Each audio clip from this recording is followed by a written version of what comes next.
Welcome back to the Deep Dive. Great to be here.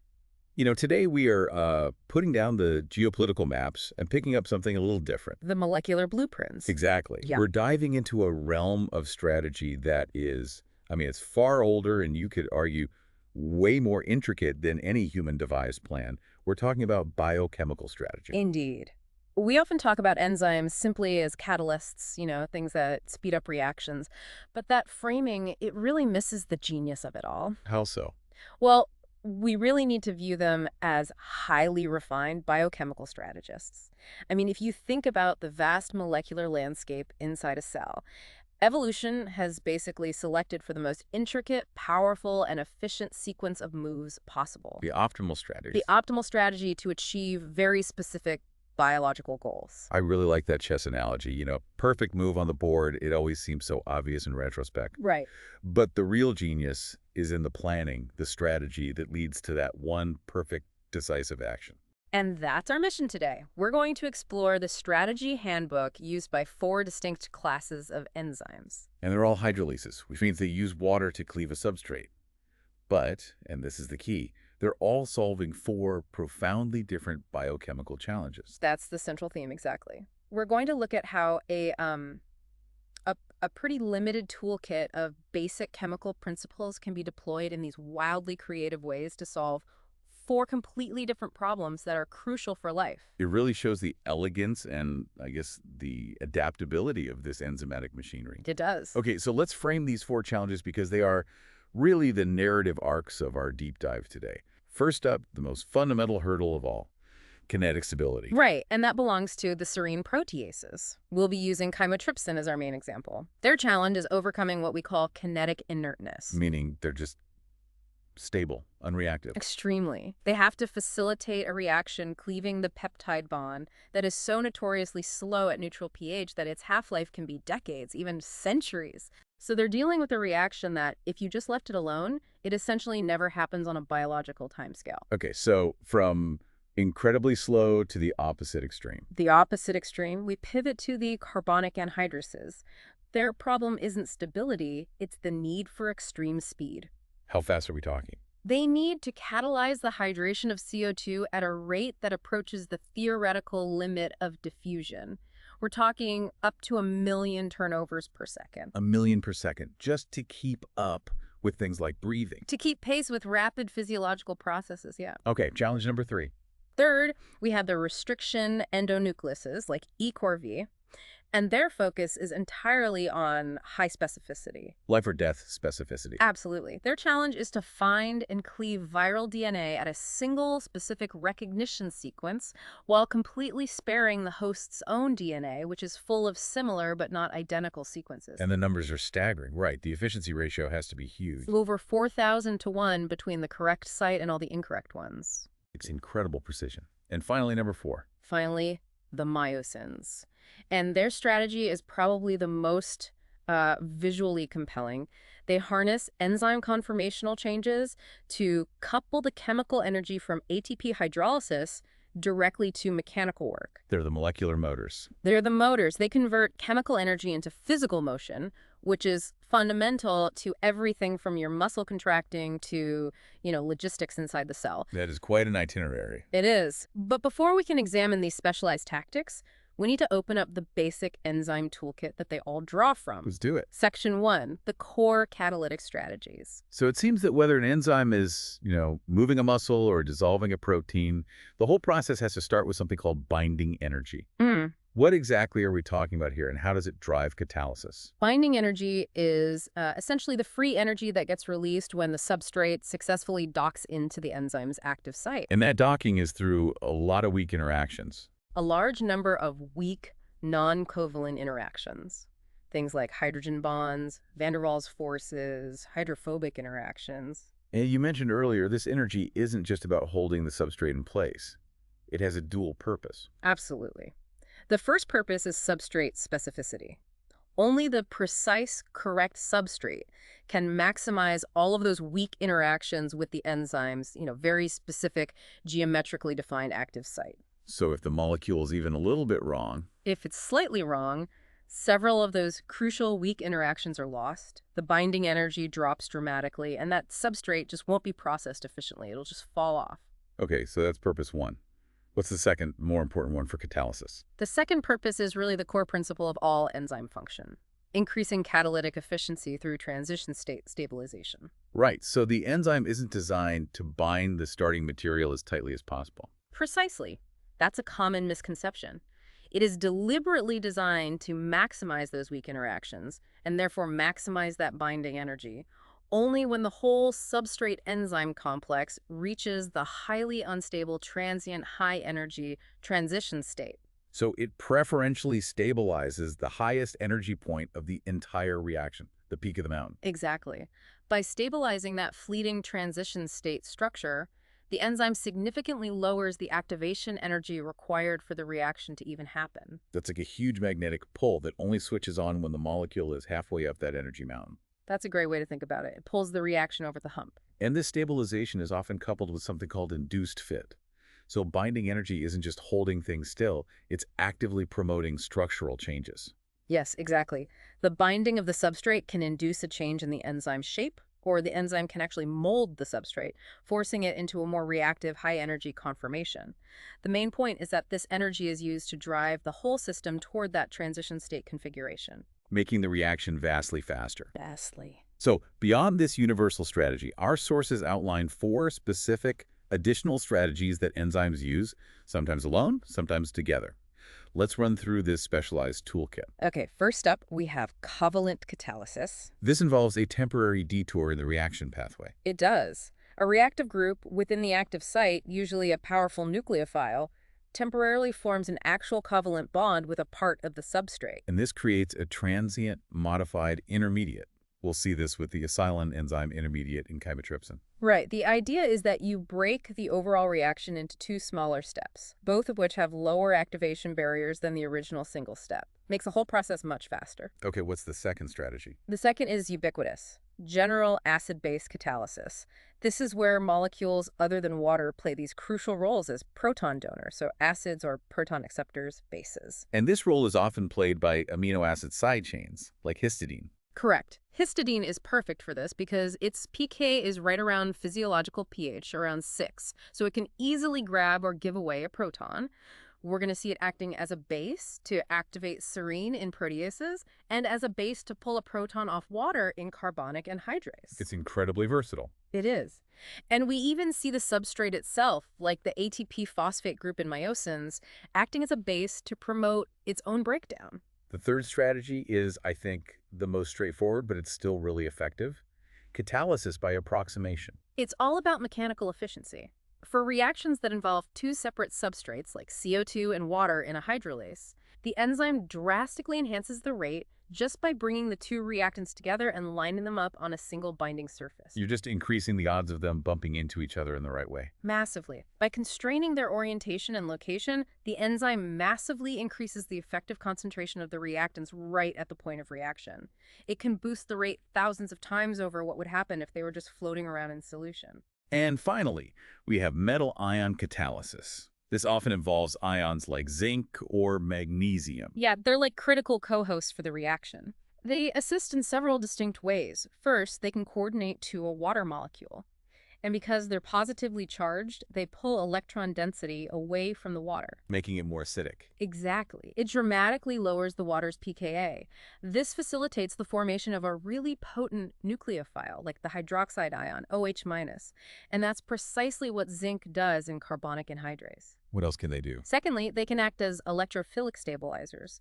So if the reaction creates a temporary negative charge on an intermediate, the positive metal ion can stabilize that charge. And Thirdly, they often act as a structural bridge. They bind both the enzyme and the substrate at the same time. This increases the overall binding energy and helps hold the substrate in that perfect reactive conformation. And this bridging role is really common. Absolutely required by almost every enzyme that uses a nucleotide like ATP or GTP. So a vast number of biological systems, including myosins. That is a very robust toolkit. Now let's see these strategies deployed. We'll start with the problem of making something chemically inert suddenly react very, very quickly. Section 2. Proteases facilitate a fundamentally difficult reaction, and we're focusing on chymotrypsin. Okay, so the thermodynamic favorability of breaking a peptide bond doesn't matter if the kinetics are terrible. Why exactly are peptide bonds so kinetically stable? It all comes down to the fundamental chemistry of that amide linkage. The peptide bond has what we call partial double bond character. Because of resonance? Because of resonance, yeah. The electron density is sort of shared between the oxygen, the carbon, and the nitrogen atoms. This resonance stiffens the bond, which makes it resistant to just being broken by heat, but critically, it makes the carbonyl carbon atom much less electrophilic. So a nucleophile, like the oxygen in water, it wants to attack a positive charge. But if that carbonyl carbon is protected by all this resonance, the attack is extremely difficult. Right. The enzyme's job is to overcome that resistance to nucleophilic attack. And chymotrypsin's specific job is to cleave peptide bonds on the carboxyl terminal side of these big, bulky, hydrophobic amino acids, tryptophan, tyrosine, phenylalanine, and methionine. Correct. And the initial breakthrough in understanding its mechanism, it came through some really classic biochemical probing. Okay, let's talk about the evidence, starting with identifying the active nucleophile. So researchers used this compound, it's a bit of a mouthful, called diisopropyl phosphofluoridate. Let's just call it DIPF. Right, DIPF. And it's basically a mimic of an organophosphate nerve agent. DIPF acts as an irreversible inhibitor. It chemically modifies a single amino acid side chain. And they found it only modified one. One. Out of 28 potential serine residues in chymotrypsin, DIPF only modified serine 195, and that completely inactivated the enzyme. The key takeaway there isn't just that serine 195 is in the active site. It's that it must be uniquely reactive. Yes. A typical serine hydroxyl group is a pretty poor nucleophile. The fact that serine 195 reacts so readily with DIPF suggests that it's already being activated by its chemical environment. Okay, so that's piece one. What's the second piece of evidence? The second came from kinetics, specifically using something called stopped flow kinetics and a colorful substrate.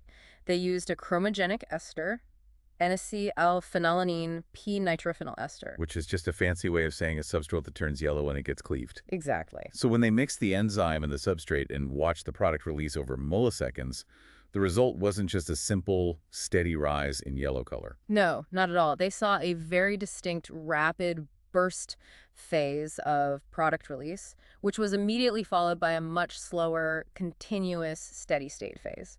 The existence of that burst is the smoking gun, isn't it? It is. It proves the reaction happens in two steps, and that the first step is much faster than the second. So what are the two steps? The rapid burst is the acylation of the enzyme. That's where the N-terminal part of the substrate attaches covalently to serine 195. And the first product, the yellow p-nitrophenolate, is released immediately. And the slow part. The slow, steady-state phase represents the deacylation step. That's where the covalently bound acyl-enzyme intermediate is slowly hydrolyzed by water to regenerate the free active enzyme. So that two-step process, linked by a covalent intermediate, is the hallmark of covalent catalysis in this class of enzyme. Precisely. Okay, so we know serine 195 is the potent nucleophile, and we know it's part of a covalent intermediate. But we still need to know how a simple serine gets made so potent. And that brings us to the famous catalytic triad. Right. The structural analysis revealed this critical constellation of three residues in the active site: serine 195, histidine 57, and aspartate 102.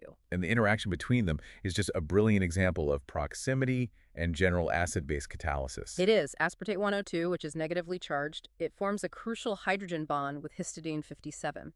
Now, this doesn't just orient the histidine ring correctly, but through its strong electrostatic influence, it makes histidine 57 a much more effective proton acceptor. A more powerful general base catalyst. A much more powerful one. And histidine 57 uses this enhanced specificity to abstract, to pull the proton from the hydroxyl group of serine 195. And that withdrawal of the proton instantly creates this super powerful nucleophile. The serine alkoxide ion. It's highly unstable, highly reactive, and it's ready to attack that otherwise resistant peptide carbonyl carbon. The triad works synergistically. Aspartate helps histidine, and histidine helps serine. Let's walk through the full 8-step process, because this really is the heart of the mechanism. Okay, phase 1 is acylation. These are the steps leading to the formation of that covalent intermediate and the release of the C-terminal piece of the peptide. So step 1, substrate binding, which positions the cis-acyl peptide bond precisely over the catalytic triad. Then step 2, the potent serine 195 alkoxide launches its nucleophilic attack on the carbonyl carbon of that peptide bond. And this attack converts the planar peptide bond into the first unstable, high-energy, negatively charged tetrahedral intermediate. Now, this is where the enzyme pays off its biggest strategic debt. It has to stabilize this intermediate. And that stabilization happens at the oxyanion hole. Exactly. The oxygen atom that used to be the carbonyl oxygen now carries a formal negative charge. The oxyanion hole is a pocket in the enzyme, and it's lined by the backbone NH groups of specific residues. And they form hydrogen bonds with that negative charge. Strong hydrogen bonds. This stabilization of the transition state and the intermediate is the major contributor to the dramatic lowering of the activation energy. Okay, step 4.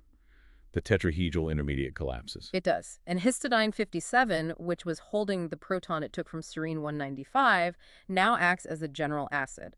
It donates that proton to the newly formed ammonin group of the C-terminal component, Which facilitates the release of the first product, and we're left with the acyl-enzyme intermediate. Now for phase 2, deacylation, which regenerates the enzyme, step 5. A water molecule enters the active site, binds right where the acylene component just left. Step 6. Histidine 57, now acting as a general base again, abstracts a proton from this water molecule, creating a potent hydroxide-like nucleophile. This attacks the carbonyl carbon of the acyl-enzyme intermediate. And that leads to step 7, the formation of the second unstable tetrahedral intermediate, which again is stabilized by the oxyanion hole. Right. And then step 8, this intermediate collapses, the carboxylic acid product is released, and the enzyme is fully regenerated, ready for the next catalytic cycle. It's an incredibly precise, elegant, and cyclical mechanism. The engineering is just brilliant. It uses proximity, charge stabilization, and acid-base chemistry to overcome the fundamental chemical stability of that peptide bond. It does. Okay, let's pivot to specificity. We know chymotrypsin cleaves after large hydrophobic residues. How does the enzyme select for that? That specificity is entirely dictated by what's called the S1 pocket. Chymotrypsin has this deep, wide, and highly hydrophobic pocket right next to the active site. And that pocket perfectly accommodates those bulky, uncharged side chains of phenylalanine, tryptophan, and tyrosine. Exactly. When the correct side chain docks perfectly into that S1 pocket, it automatically positions the adjacent peptide bond right in the line of fire of the catalytic triad. So it's not enough to just recognize the residue. You have to position the target bond precisely. That's the key. And this positioning principle, it explains the evolutionary variations among the serine protease homologs. Like trypsin and elastase. Right. Trypsin and elastase are structurally very similar to chymotrypsin. They share about 40% sequence identity, and they use the exact same catalytic triad. But their specificity is drastically different. And it's all down to tiny changes in that S1 pocket. Tiny, localized changes. For instance, trypsin only cleaves after long, positively charged residues like arginine and lysine. How does it do that?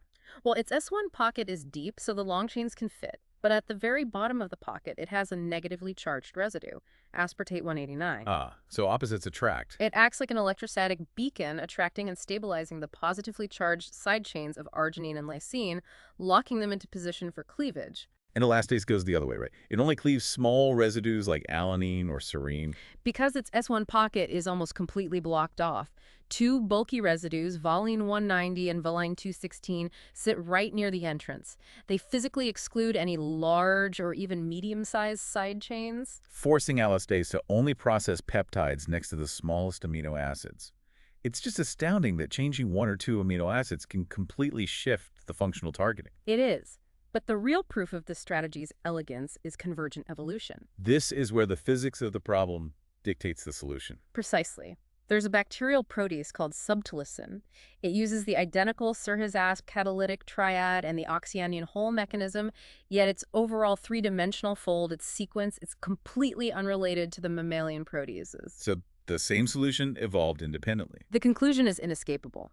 This specific Serhis-asp arrangement is so effective at generating a nucleophile and stabilizing the transition state that it arose independently in evolution. And this convergence, it allowed researchers to use powerful experimental techniques like site-directed mutagenesis to validate the function of every single component. Yes, on subtilisin, if you mutate any single residue in the triad serine 221, histidine 64, or aspartate 32 if you change any of them to alanine, you see a massive reduction in the catalytic rate, the kcat, often falling by a factor of 1,000,000. But crucially, the Km, which reflects substrate binding affinity, remained essentially unchanged. Exactly. So the enzyme still binds the substrate just fine, but the reaction rate drops by a millionfold. That confirms beyond any doubt that the triad's role is purely in catalysis, in transition state stabilization, not in the initial binding. And they did the same for the oxyanion hole. They did. They confirmed its function by mutating asparagine 155, which contributes an NH group to the whole. They changed it to glycine. Again, this greatly reduced the Kcat, but it didn't affect Km. Providing concrete evidence that the oxyanion hole's sole job is to stabilize that negative charge on the tetrahedral intermediate. That's right. Now, we should also briefly acknowledge the diversity of strategy here. Not all proteases use this serine-based covalent catalysis. That's a great point. We have cysteine proteases, like papain, which substitute a cysteine residue for the serine.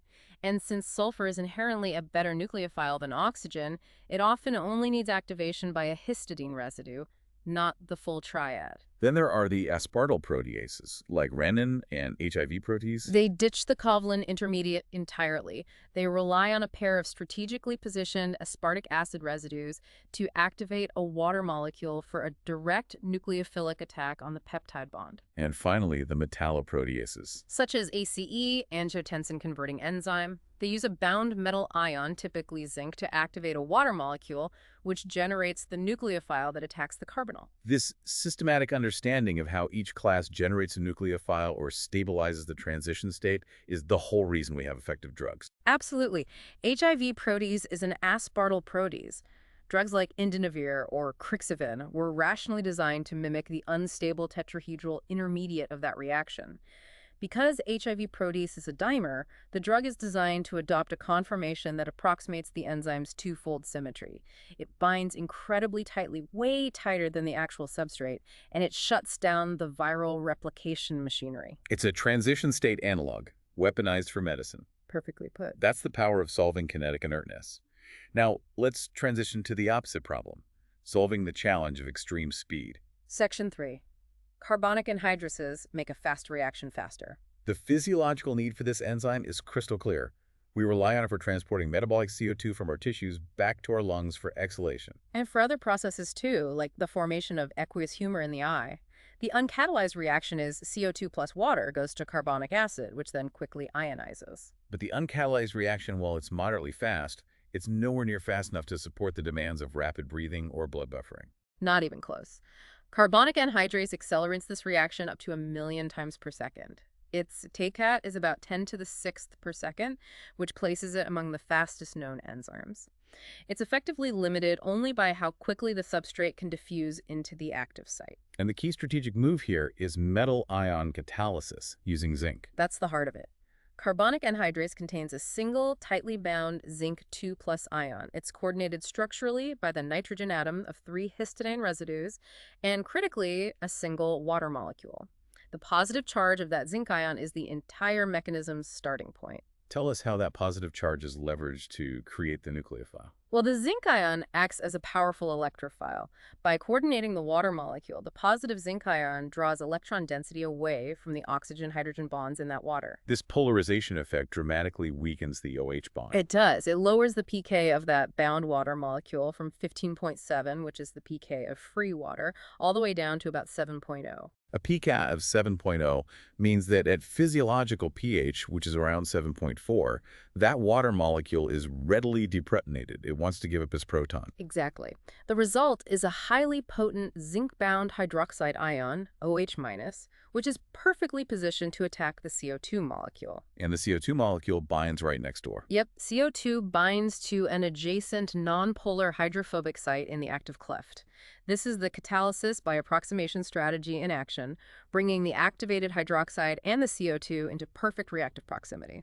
So the zinc-bound hydroxide attacks the CO2, forming bicarbonate. Correct. And then the bicarbonate is displaced by a freshwater molecule, regenerating the active site for the next cycle. Okay, that mechanism seems simple and incredibly fast.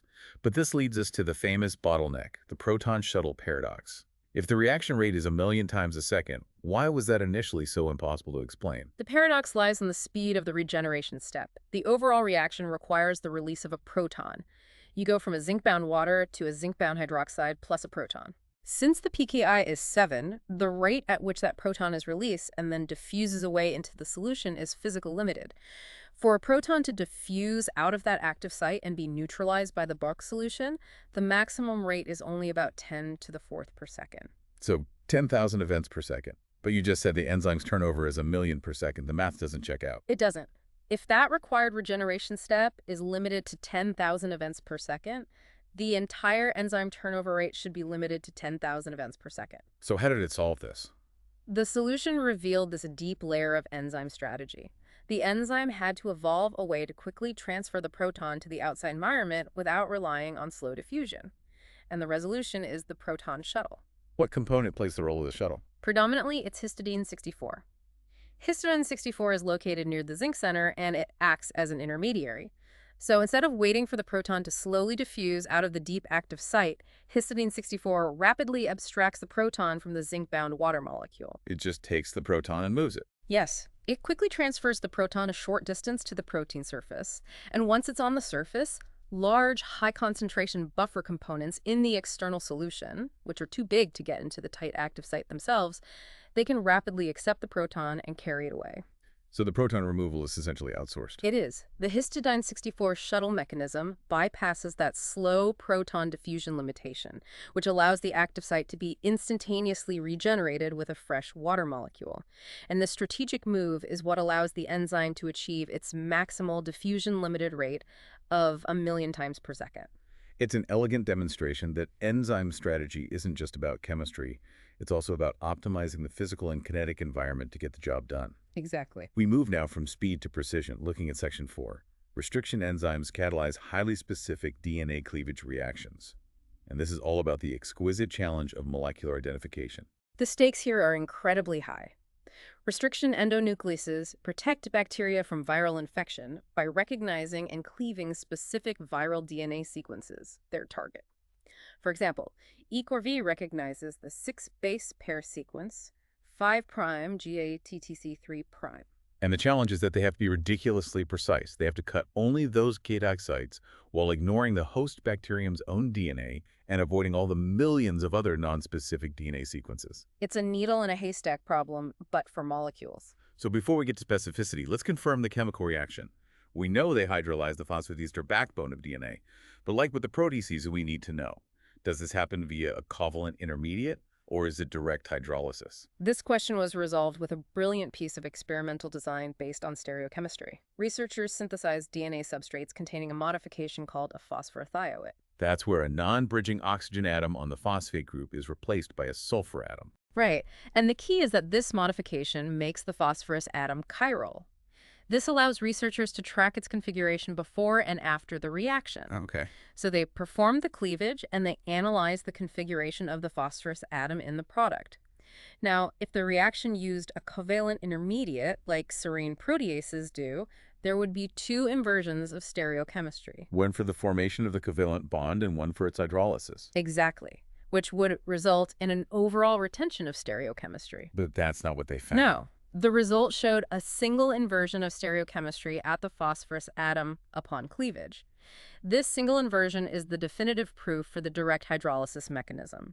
An activated water molecule attacks the phosphorus atom in a single step, knocking off the leaving group in what's called an inline displacement. So no covalent intermediate involved. And none. This direct attack mechanism, it requires activation of the attacking water molecule. And this leads us to the magnesium requirement. Mg2+ is absolutely essential. The enzyme uses one Mg2+ ion, which is coordinated by 2 specific aspartate residues on the protein and by the phosphate group of the DNA. Its primary role is twofold. It stabilizes the developing negative charge on the phosphate oxygen atoms during the transition state, and it activates and positions the attacking water molecule perfectly for that inline displacement. Now we get to the core paradox of specificity. Studies showed that in the absence of magnesium, EcoRV binds its correct GTAT sequence and nonspecific incorrect DNA sequences with approximately equal affinity. Which is a huge surprise. It is. If they bind equally well, how does the enzyme achieve that 4,000-fold specificity in cleavage? The specificity isn't determined by binding. It's determined by the specificity of the enzyme action. And the key strategic move is the DNA distortion mechanism, which is a powerful application of induced fit. So EcoRV is a dimer, and it matches the twofold symmetry of its recognition sequence. What happens structurally when it binds the correct sequence? When EcoRV binds its cognate GATATAT sequence, the enzyme uses multiple specific hydrogen bonds and van der Waals contacts to read the sequence. These contacts drive a dramatic structural change in the DNA. The DNA itself changes shape. It gets substantially distorted, it gets sharply kinked or bent in the center, particularly at those easily deformable TA base pairs. And when it binds the wrong DNA. It binds, but that crucial DNA distortion does not occur. And here is the genius of the strategy. The catalytic machinery is only assembled when the DNA is distorted. So the distortion is the trigger. Yes. The bending of the DNA at the center of the recognition site is precisely what brings the phosphate backbone into the correct alignment and critically completes the coordination sphere for the magnesium ion. Without that distortion, the magnesium can't bind properly, the water molecule can't be activated, and the active site remains incomplete and catalytically incompetent. That is profound. The enzyme uses the binding energy not to simply hold the DNA, but to force the correct DNA into a high-energy distorted shape. And that costly distortion pays for the assembly of the catalyst. And that explains the equal affinity. The stabilization gained from the sequence recognition is canceled out by the energetic cost of bending the molecule. Specificity is achieved through the specificity of action, driven by the induced fit. Okay, so what about the host's self-defense system? Since its own DNA contains GATATC sequences, how does it avoid being cleaved by its own restriction enzyme? That's the other half of the strategy, the restriction modification system. The host cell uses a companion enzyme called a methylase. And this methylase adds a small methyl group to one of the adenine bases within the host's GATA sequence. It's like a protective molecular flag. It is, and the methylation prevents the EcoRV cleavage by disrupting the distortion mechanism. How does it do that? Structural studies show that the presence of that methyl group, it blocks the formation of a crucial hydrogen bond, specifically between the adenine amino group and a residue on the enzyme called asparagine 185.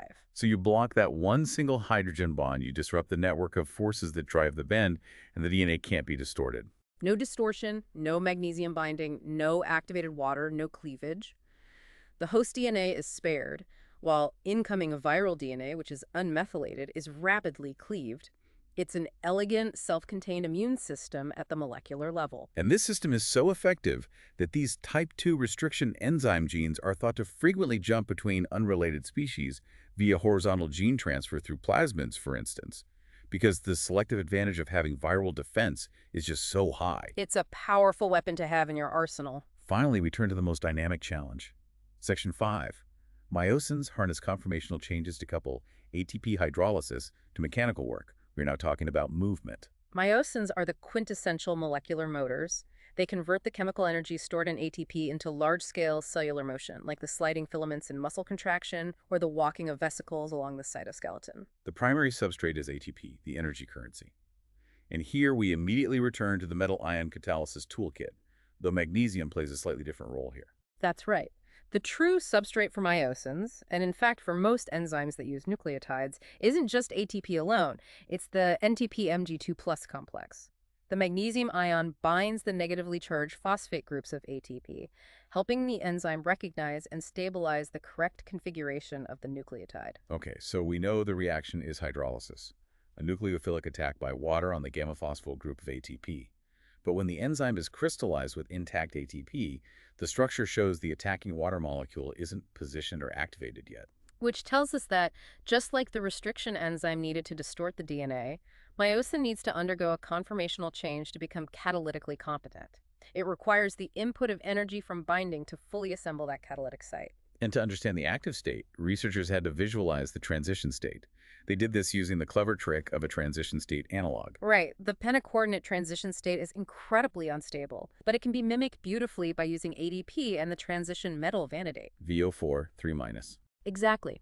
This ADP vanadate complex is structurally identical to the fleeting ADP pi transition state, and it binds very tightly to the active site, which allows for X-ray crystallography. What did this analog reveal about the actual chemical mechanism of the hydrolysis? It provided a really surprising insight into general acid-base catalysis. The magnesium ion, while it's present, is actually too far away to directly activate the water.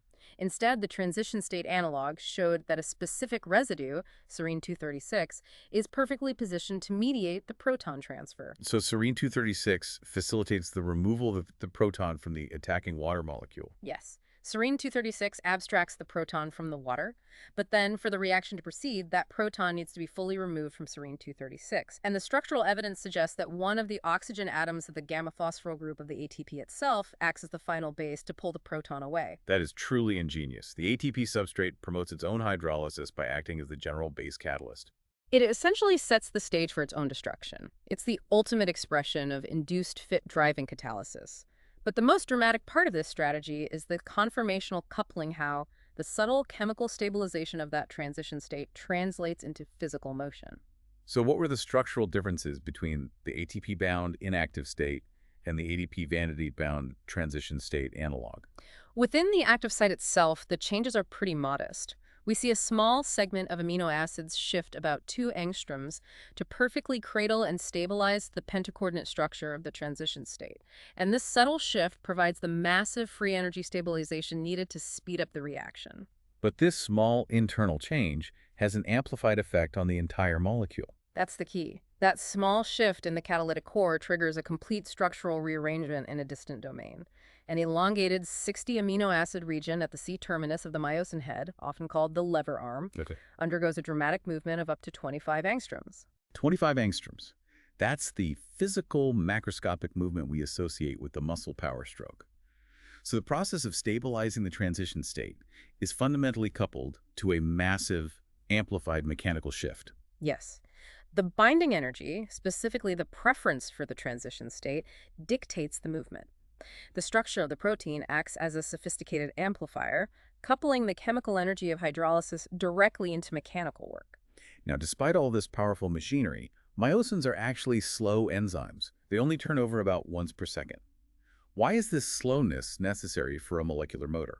It all relates to the kinetics of product release. If the enzyme were fast, like carbonic anhydrase, the product's ADP and pi would leave immediately after hydrolysis, and the protein would instantly revert to its low-energy, relaxed state. But for muscle contraction, the enzyme needs to stay attached to the actin filament in that high-energy altered conformation long enough to execute the mechanical power stroke. Exactly. So product release must be the rate-limiting step. We even have evidence that the hydrolysis step itself is reversible while the products are still bound. And that evidence came from O18 labeling experiments. It did. When ATP hydrolysis was run in O18 labeled water, the resulting inorganic phosphate, the pi product, it contained more than one O18 atom derived from the water. If it only contained one O18, it would be a simple single attack. But having multiple O18 atoms proves that the bond was formed, then broken, then formed, then broken multiple times. Exactly. The ATP to ADP plus pi reaction is fully reversible while the products are still tightly bound to the active site. The enzyme's transition stabilization strategy helps equalize the thermodynamic stability of the enzyme-bound reactants and products. So while free ATP hydrolysis is highly favorable, the equilibrium constant for the reaction on the enzyme is close to 1. Right. It's around 10, meaning the energy barrier is low in both directions. The whole system is effectively held in a high-energy, poised state, waiting for the slowest step, the physical release of pi, to occur. And this slow release ensures the conformational change persists, driving the motion. And this capability to couple a chemical step to a conformational shift makes myosins part of one of the largest and most important families of molecular machines in biology, the P-loop NTPase domain family. A massive family. Tell us a bit more about this ubiquitous domain. Well, the P-loop is a conserved structural motif. It's found in enzymes that bind nucleotides, including everything from G proteins and helicases to the ATP synthase. And the genius of the P-loop is its inherent structural flexibility. Nucleotide binding and hydrolysis cause these substantial conformational changes that are then utilized by the protein. So evolution took one fundamental core structure and just repurposed the resulting movement. Yes. In myosins, it functions as a motor. In other proteins, like G proteins, the slow rate of product release, often GTP hydrolysis, makes it act as a clock or a timer for signaling processes. In DNA or RNA helicases, that conformational change is used as a separator to split the double helix. So it's the ultimate versatile molecular spring. It is. What an incredible survey of molecular engineering. We began with 4 seemingly intractable, disparate challenges in biochemistry, and we found 4 uniquely elegant solutions, all rooted in this basic toolkit of catalysis. We did. We started with the serine proteases like chymotrypsin, which solved the problem of kinetic inertness using covalent catalysis via the Sir-His-Asp catalytic triad and the oxyanion hole to break that resistant peptide bond. Then, carbonic anhydrase solved the problem of extreme speed by using metal ion catalysis zinc to create a powerful hydroxide nucleophile, and then employing the proton shuttle with histidine 64 to bypass physical diffusion limits. Next, restriction endonucleases like EcoRV achieved high specificity through that exquisite induced fit distortion mechanism. The cognate DNA has to be bent, which is the specific molecular trigger required to assemble the magnesium-dependent catalytic apparatus. And finally, Myosins coupled chemical energy to mechanical work by utilizing the NTP-Mg2+ complex and translating the subtle catalytic stabilization of the transition state into a massive 25 angstrom conformational shift in the lever arm, with that kinetically slow product release enabling the power stroke. 4 distinct strategic problems, 4 elegant solutions, all anchored in the fundamental universal principle of stabilizing that fleeting high-energy transition state. So here is the final thought we'll leave you with, building on that theme of convergent evolution.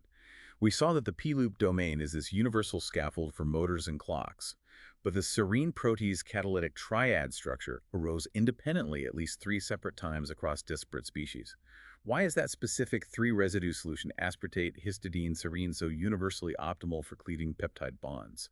What fundamental constraint of chemistry and geometry makes that specific triad the absolute best strategy available to life? It's a wonderful reminder that even the deepest secrets of life are ultimately governed by immutable laws of chemistry and physics. Thank you for diving deep with us. We hope you feel thoroughly well-informed about the genius of enzyme strategy. Until next time.